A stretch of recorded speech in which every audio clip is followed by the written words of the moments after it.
Never judge a budget MPV by last year's specs. Here's what they don't tell you about the Dacia Jogger refresh coming for 2026. It drops the plastic armor look, gets smarter tech, and a stronger hybrid that could flip the whole value game. If you want 7 seats without a scary price, this is the one to watch. So what's really changing with the 2026 Dacia Jogger? And does it still nail value without feeling cheap? In this video, I'll break down the styling tweaks, the cabin updates, the tech you actually care about, and the big news under the hood. I'll also explain who should buy the hybrid and who should stick with petrol. By the end, you'll know if this refresh is a safe buy or a skip. Here's the problem with most family cars right now. Prices creep up, features get locked behind pricey packs, and the affordable 7-seater often feels bare or dated. The current Jogger wins on space and price, but some buyers still see it as too basic, too rugged, or light on tech. That's the gap the 2026 update is trying to close without breaking the low-cost promise. Let's start with design, because first impressions matter when you park outside school or the supermarket. Dacia is redesigning the front and rear bumpers, so the face should look cleaner and a bit sharper. Expect tweaks around the grille and air intakes that make it look more modern and less boxy.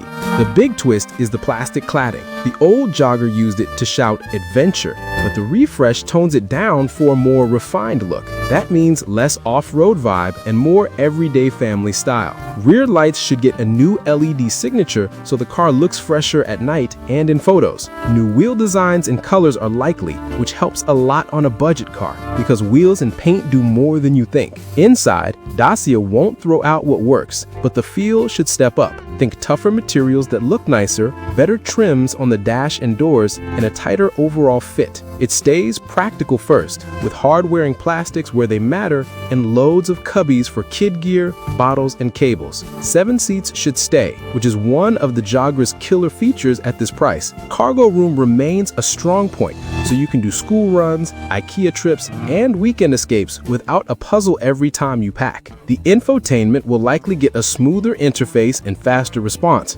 Wireless Apple CarPlay and Android Auto are expected to be offered, maybe even standard on key trims, which is the one feature families use every single day. Safety and driver assist are where value cars either win trust or lose it. For 2026, expect smarter basics rather than flashy gimmicks. Automatic emergency braking, lane departure warning, and adaptive cruise control should be more widely available. Parking sensors and a rear camera remain must-haves, and auto headlights will keep night driving simple. None of this is about bragging rights. It's about making daily driving calmer and safer without menu diving.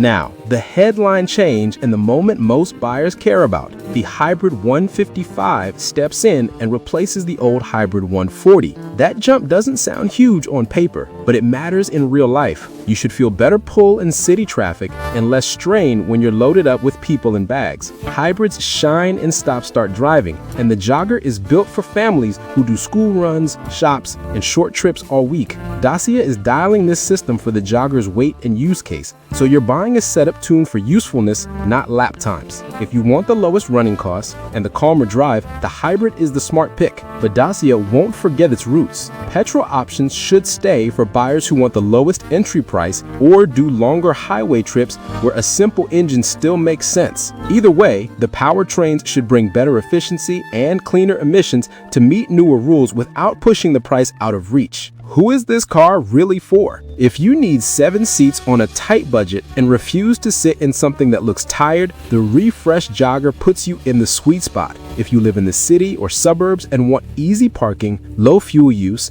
and simple tech that just works, the Hybrid 155 is your move. If you care more about lowest purchase price and do steady highway miles, a petrol Jogger could still be the better value. Let's tie it together. Sharper bumpers and less cladding make the Jogger look newer and more grown up. The cabin keeps the hard-wearing vibe, but should feel nicer to the touch and easier to live with every day. Infotainment gets cleaner and likely wireless phone mirroring, which is what most drivers actually use. Safety tech becomes more available across the line, so you don't need the top trim to feel protected. And the Hybrid 155 is the key moment of this refresh, bringing better punch and efficiency without losing the brand's value-first mission. If you wanted proof that budget, and smart family car can live in the same sentence in 2026, the Jogger just made the case.